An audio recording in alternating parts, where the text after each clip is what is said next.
Voter verification, क्या बिहार के बाद अब पूरे देश में होगा हंगामा? चुनाव आयोग की तैयारी पूरी। नमस्कार, हरिभूमि टीवी पर आपका स्वागत है।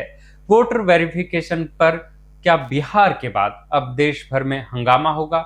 ये सवाल आज कई लोगों की जुबान पर है, क्योंकि हाल ही में चुनाव आयोग ने एक और बड़ा और निर्णायक कदम उठाने का फैसला किया है। चुनाव आयोग अब पूरे देश में वोटर लिस्ट वेरिफिकेशन करने की तैयारी में है, जिसे स्पेशल इंसेंटिव रिवीजन SIR भी कहते हैं। इस प्रक्रिया का मुख्य उद्देश्य है हमारे देश की मतदाता सूची को पूरी तरह से साफ सुथरा और त्रुटि मुक्त बनाना है। चुनाव आयोग का मानना है कि अगर लिस्ट में गलत या फर्जी नाम होते हैं तो चुनाव आयोग की पारदर्शिता और निष्पक्षता पर सवाल खड़े होते हैं। SIR के तहत चुनाव आयोग उन सभी नामों को वोटर लिस्ट से हटाएगा जो अयोग्य हैं। इसमें ऐसे लोग शामिल हैं जो अब इस दुनिया में नहीं हैं, जो अपना पता बदल चुके हैं या फिर जो भारत के नागरिक नहीं हैं। इस प्रक्रिया से यह सुनिश्चित होगा कि सिर्फ सच्चे और योग्य नागरिकों को ही वोट डालने का अधिकार मिले। चुनाव आयोग ने इस वेरिफिकेशन को करने के दो तरीके बताए हैं। पहला तरीका है घर घर जाकर सत्यापन, जिसमें बूथ लेवल ऑफिसर घर घर जाकर वोटरों की जानकारी और उनके दस्तावेजों की जांच करेंगे। वे एक खास फॉर्म भरेंगे जिसमें मतदाता की पूरी जानकारी होगी।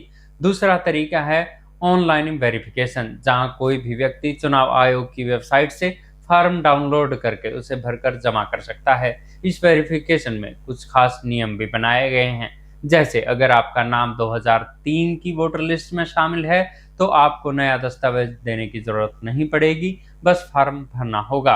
आपको बता दें कि चुनाव आयोग ने हाल ही में बिहार में इस प्रक्रिया को पूरा किया है, जहां करीब 3 करोड़ वोटरों का वेरिफिकेशन किया गया। इस मॉडल को पूरे देश में लागू करने की तैयारी है। इस फैसले को लेकर दिल्ली में 10 सितंबर को एक बड़ी बैठक होने वाली है, जिसमें सभी राज्यों के मुख्य चुनाव निर्वाचन अधिकारी शामिल होंगे। हालांकि चुनाव आयोग इस कदम को लेकर विपक्ष ने जोरदार विरोध किया है। बिहार में जब ये प्रक्रिया शुरू हुई थी तो विपक्षी पार्टियों ने इसे वोट चोरी का तरीका बताया था। उनका आरोप था कि इस प्रक्रिया के बहाने गरीब और वंचित लोगों को वोट हटाए जा रहे हैं। कांग्रेस नेता राहुल गांधी ने तो यहां तक कह दिया था कि ये गरीबों से वोट छीनने का तरीका है। पूरे मानसून सत्र के दौरान भी विपक्ष ने संसद में इस मुद्दे पर खूब हंगामा किया और चर्चा की मांग की। उनका कहना है कि चुनाव आयोग को इस बात का जवाब देना चाहिए कि यह प्रक्रिया इतनी हड़बड़ी में क्यों की जा रही है। लेकिन विपक्ष के विरोध के बावजूद चुनाव आयोग अपनी योजना पर आगे बढ़ता रहा। माना जा रहा है कि इस साल के आखिर तक पूरे देश में इस प्रक्रिया की शुरुआत हो सकती है, ताकि 2026 में होने वाले असम, केरल, पांडिचेरी, तमिलनाडु और पश्चिम बंगाल जैसे राज्यों के विधानसभा चुनावों के लिए वोटर लिस्ट को पूरी तरह से अपडेट किया जा सके। ये देखना दिलचस्प होगा कि चुनाव आयोग और विपक्ष के बीच ये टकराव आगे क्या मोड़ लेता है। लेकिन एक बात तो साफ है कि इस प्रक्रिया का सीधा असर करोड़ों वोटरों पर पड़ेगा। तो आपकी क्या राय है? क्या ये कदम हमारे लोकतंत्र के लिए सही है? हमें कमेंट बॉक्स में जरूर बताएं।